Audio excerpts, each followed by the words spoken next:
Welcome back to my channel. I'm Ashley and this is Sincerely Sews. Today I have a last-minute craft tutorial that's going to make your holiday gift wrapping really stand out. These bows are inspired by the traditional star-shaped Christmas bow, but they're made with tape measures instead. To make one of these bows, you need a 60-inch tape measure. Although if you want to make an even bigger bow, you can select an even longer tape measure. You can use brand new store-bought tape measures or find vintage ones. I would recommend using a practice tape measure for your first bow just to get the hang of the technique. I bought a multi-pack of different colored tape measures to make bows for all occasions. Another thing to keep in mind is the width of the tape measure. I find that tape measures that are 60 inches long by ½ an inch wide make the best bow. Next, you're going to need some glue. I've used E6000 in the past, but because it takes a long time to set up, I recommend using this quick hold that E6000 makes instead. This is going to allow you to work with the bow a lot more quickly and not have to wait for so much drying time. I would not recommend using hot glue for this project because it just doesn't have the longevity that you need to keep the bow intact. Another quick tip I have is to keep your glue in a glass and keep it upright. That way your glue is not going to leak out in the middle of working with it. I also recommend using some kind of clip that you can use to clip the bow together while you're working with it, just in case you need to set it down and walk away. I got these from the craft section at the Dollar Tree and they're really strong. Okay, so now we are all ready to start making our bows. Go ahead and take off any of the packaging and unwrap your tape measure. You'll want to decide if you want to have the inches side out or the centimeters side out, depending on what look you're going for. The first step is to cut off the first 3½ inches of the tape measure at either end. We're going to glue these two 3½ inch pieces together and then set them aside to attach to the bow at the very end. You want to spread them apart at just a slight angle so that they lay like this. And when you're gluing, you just need a tiny little amount of glue. A little bit goes a long way. If you want to, here's a place where you could use one of those clips to hold these two pieces together while the glue sets up. Then you can just set them aside for later.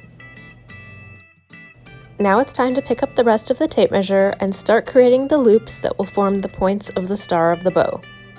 All of these loops are going to have the same basic shape, and here's what it looks like up close. You'll want to add a little bit of glue after you create each one of the loops and let it set in place, especially when you get started, so that your loops are not slipping around while you're trying to form the foundation of your bow. As you make each loop going across from one side of the bow to the other, you want to imagine that you're starting to form a 5-point star. Add a little bit of glue after each loop, and you can use one of the clips to hold the loops in place while the glue starts to set up. It only takes a minute or two with this quick glue. Here you can see that the first couple of loops sort of form a figure 8 pattern, and then with the way the tape measure comes off to the side, you start to form another loop that's sort of like a triangle. And once that comes out to the other side, you'll start to see that the star is already taking shape. Don't worry about the middle of the bow right now, we're going to create a loop for that later. For now, just focus on wrapping and turning each loop and placing a little bit of glue after each loop. I'm going to speed up my video a little bit here so that you can see what the bow starts to look like without watching in the slow real time. Just keep creating rows and rows of loops one after the other, a little bit bigger each time so that it sticks out past the previous row of loops, and you're going to see that this big star shape is just really forming right before your eyes. This is also why it's nice to practice on a tape measure first, so that you can kind of get the idea of how these loops are going to stack on top of one another in each row. As you're creating each one of the new loops, you want to make sure that it's a little bit offset from the rows that are on top of it. If you start to feel like the pattern you're wrapping is becoming lopsided, you can just cut the tape measure and then start making new loops at a different angle. As long as you glue it in place, nobody's ever going to know that this isn't one big long continuous line of a tape measure. It's totally okay to cut it in a few places and create loops just to make it even or more visually appealing. Right here I can show you where I'm cutting it because I didn't like the way the pattern was turning out. Another thing is that you need to remember to cut off about 1.5 to 2 inches to make the loop for the center. Here I'm just wrapping the loop of the tape measure around my finger because that's just about the size that I want my center loop to be. Then I'm going to cut off that section of the tape measure and use a little bit of glue to glue it together. Then I use one of my clips to hold that loop together while it sets up, and then I'm going to go right back to finishing wrapping the loops for the rest of my bow. When I was looking at this bow, I could tell that there was a couple little spots I wanted to make sure there's another loop sticking out before I ran out of length of my tape measure. So I'm just adding those extra pieces on and creating the loops to fill out the rest of the bow. So here's what my bow looked like after I was done wrapping it all. That's the back side of it. And here's what the front looks like right now. This bow is looking really nice, but you can see that it still has the hole in the middle. So now it's time to put that loop that we made in the middle of the bow. After the centerpiece loop has had a chance to set up, I like to make sure that it's fully glued down.